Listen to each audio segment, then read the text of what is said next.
Welcome to the Filofox podcast with me, Rebecca, your personal organiser and declutter coach. Hello and welcome to episode 4 of the Filofox podcast. Today the sun is shining through the blinds of the window. I can hear the birds tapping in the guttering above because every year they make a nest, and oh my goodness, I just want to get the window cleaner in to actually stop them in some ways, but in another way I think, oh well, this is their favourite place, a place that they like to go to, and they do it every year, with all the weather we've been having. Should I leave them to it or should I declutter it? Declutter the gutter, that's a new one, isn't it? Maybe that should be a name for a business that clears guttering. But yeah, it's a lovely, lovely day, almost like spring. And we are thinking about spring, or are we? We've had some pretty awful weather here over the last few weeks, but not as bad as others in Wales and southern England and parts of Scotland, particularly on the west. But here it's a beautiful day. And this week, my fiance and I decided that we would help pick up some litter on the beach. And to be honest, I expected more than there was. And what surprised me was what I was picking up the most. Just in an hour, half a bag of material and fishing wire, one plastic bottle, and one packet that came from some pies, I think. But you can see that I did remember the plastic and the pies, and what was so surprising was the fishing wire. And we talk about plastic a lot and rubbish, but we really don't talk about material and fishing wire and how that gets tangled up. Yet we see it on the television wrapped around various sea life animals. I really enjoyed that hour. Again, it was another sunny day. It was very windy and quite chilly, but when you're on a mission and you know that it's for one particular set of time and you're out in the fresh air touching with nature, it was tempting to listen to a podcast, but I thought, no, not today. I'm going to listen to the waves. There's hardly anybody here because it's so windy. And the sand kept blowing in my face, and it was fine. I didn't mind. And I was really thankful to live where I live and be doing something productive. You could just go for a walk for an hour, but actually doing that little bit of picking up that, litter and foraging around in the seaweed and underneath sand and thinking, seeing little bits just pop up, shine in the sun, and then you'd go to them and pick them up and reveal what they were. I think the strangest thing was rubber. There was just layers and layers of rubber, like those carpet samples where they bring out in the squares and squares of carpet. This was rubber, which was a very odd thing to pick up off the beach. So I will do that again. They do it every quarter here in the Newbiggin by the Sea, and I'll definitely go again because I really enjoyed it. And both of my fiance and I were discussing about buying our own litter pickers and how good it felt to actually be taking things away and disposing of them in the right way.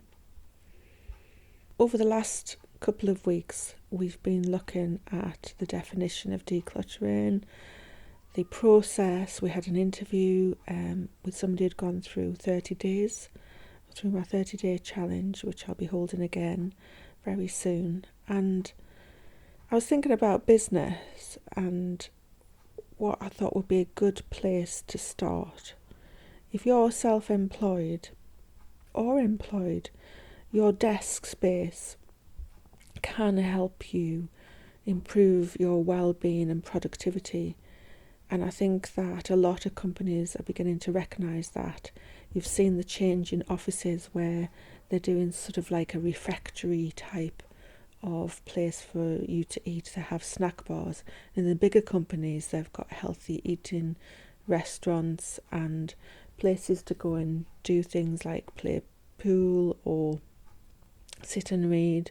There's even a lot of companies who are encouraging you to go out for a walk, so they'll organise walks at lunchtime, just to know that will make not only you feel better, and as a result of that, be more productive.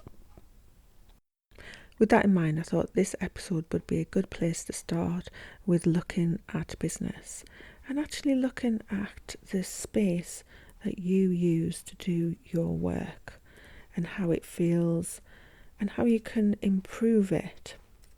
I'm sure you've all heard the phrase tidy desk, tidy mind, tidy house, tidy mind, all of those phrases that come out when we think about tidying up. And your desk is a really important space for you to work in because it will inspire you, it will help you feel energized and productive. And if it doesn't, then maybe it's time to have a look at it. So here we go with how to keep your desk tidy.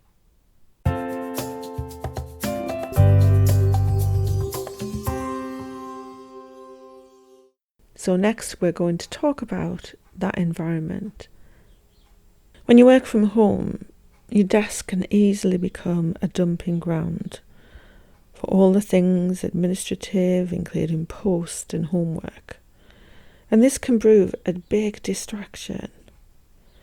And as a result, less productivity, probably more procrastination. When you feel like you've got to that stage, wherever you work, at home or in an office, a place that you do your paperwork, it's good to actually have a clear out and start again. So as with all decluttering, you need to make a plan. You need to allocate some time to it.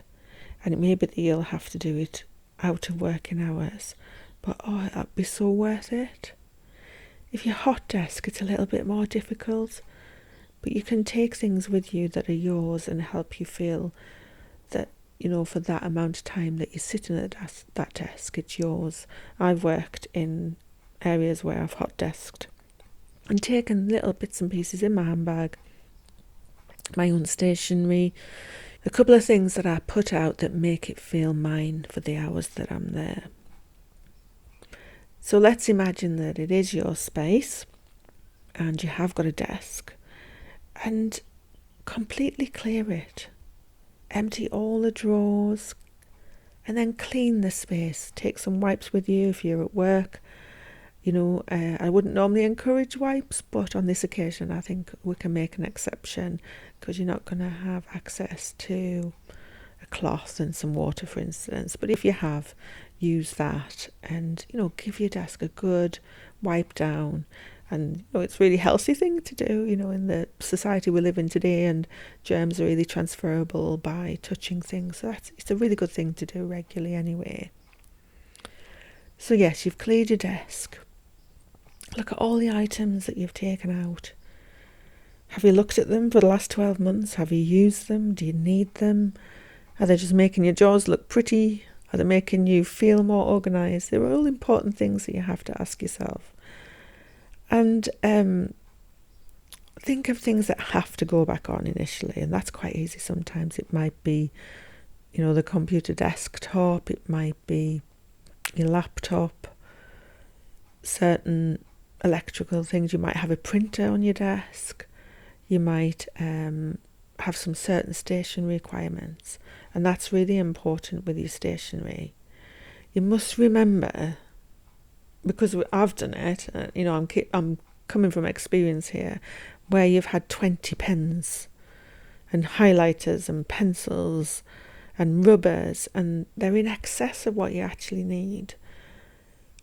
And you're not going to use 20 pens at once. You might be a designer and have certain pens that you use within your designing, and that's absolutely fine because that's what you need.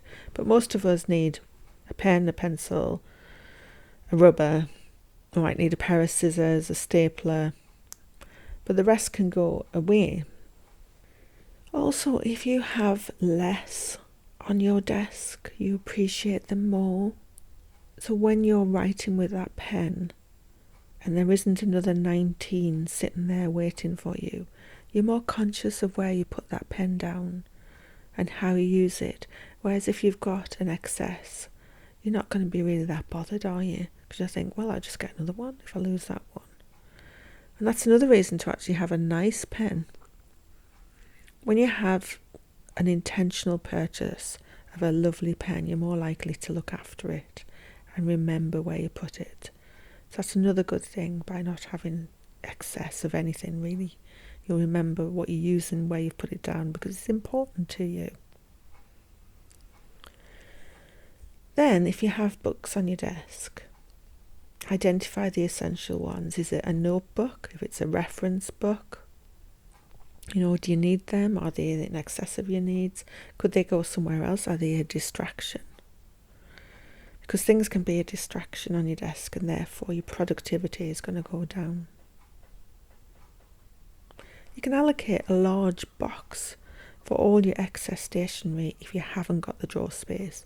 Because I notice in a lot of offices, they don't have the drawers underneath like they used to.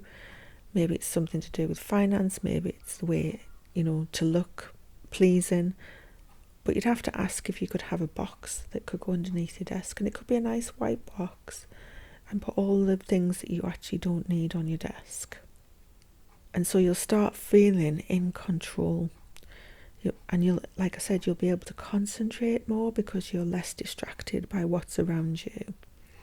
And that will really increase your productivity, which will help you feel better, or the person that you're working for feel better. It's also important to remember when you've got things like mugs and food containers and completed work that they all go in a special place.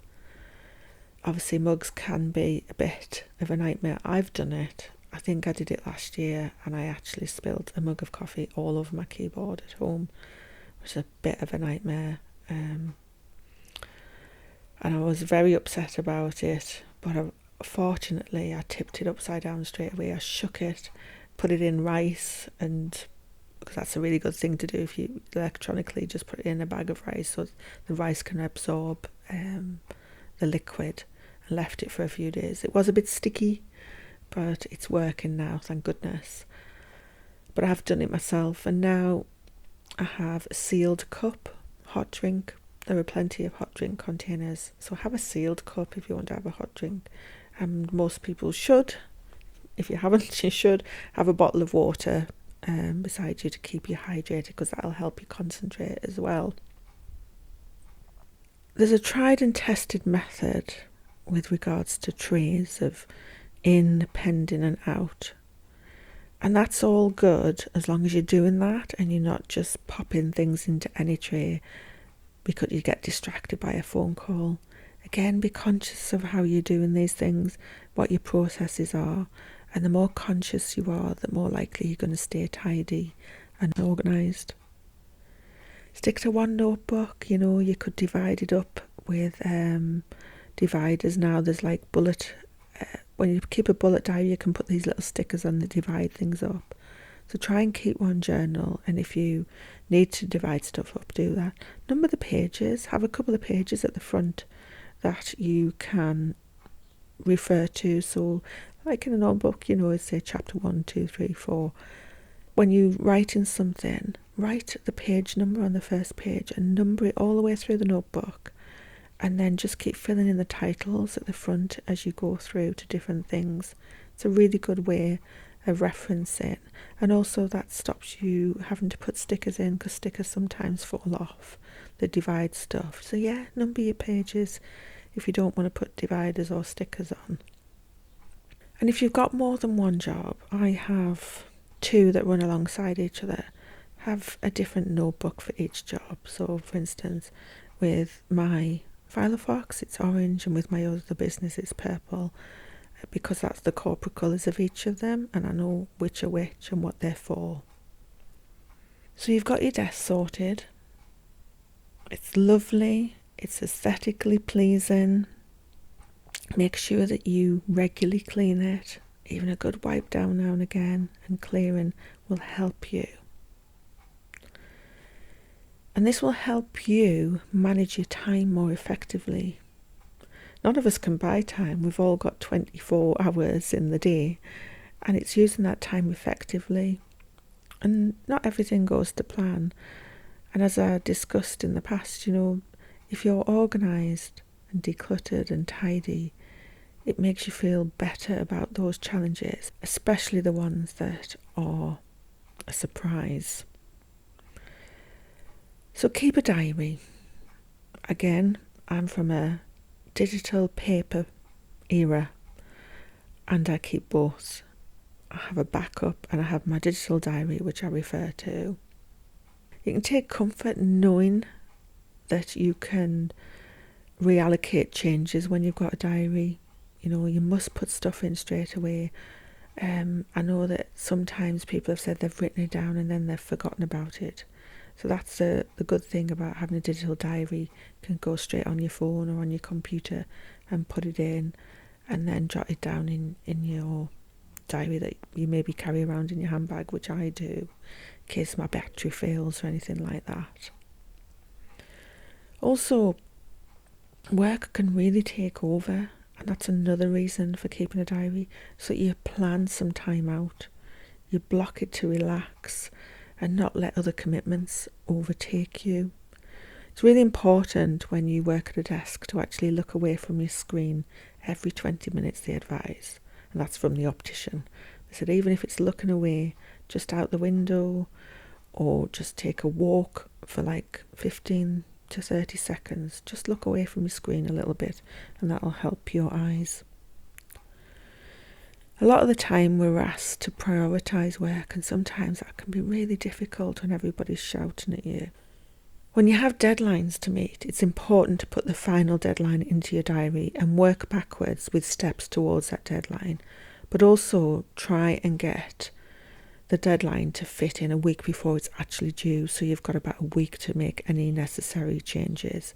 And that's a really good way of setting goals as well. We say set the goal, and when you have an intention of having that goal completed, achieved, however way you want to look at it, but work backwards after that and make steps to actually achieve that goal.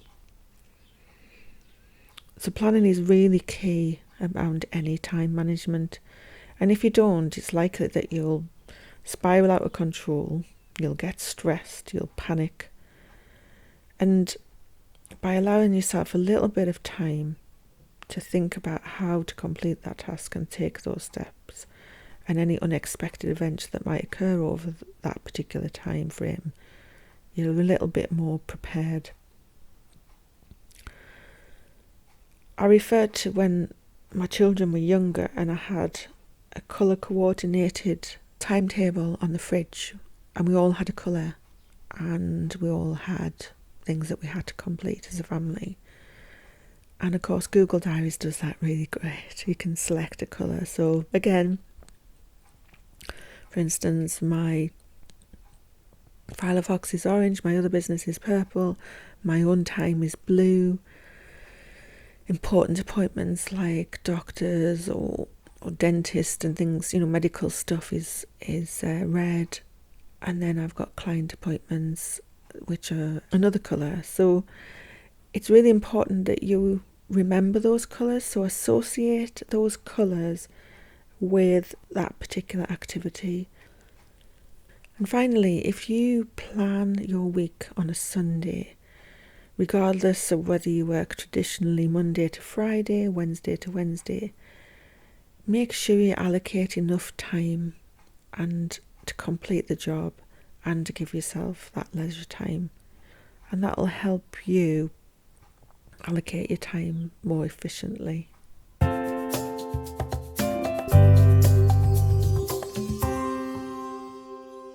I hope you enjoyed that podcast, talking a little bit about tidying, planning, diary, time management, health and well-being around your environment where you work. If you've got any questions, please get in touch with me at filofoxyourpersonalorganizer@gmail.com. I have Instagram, Facebook, LinkedIn accounts, all of which will be in the show notes.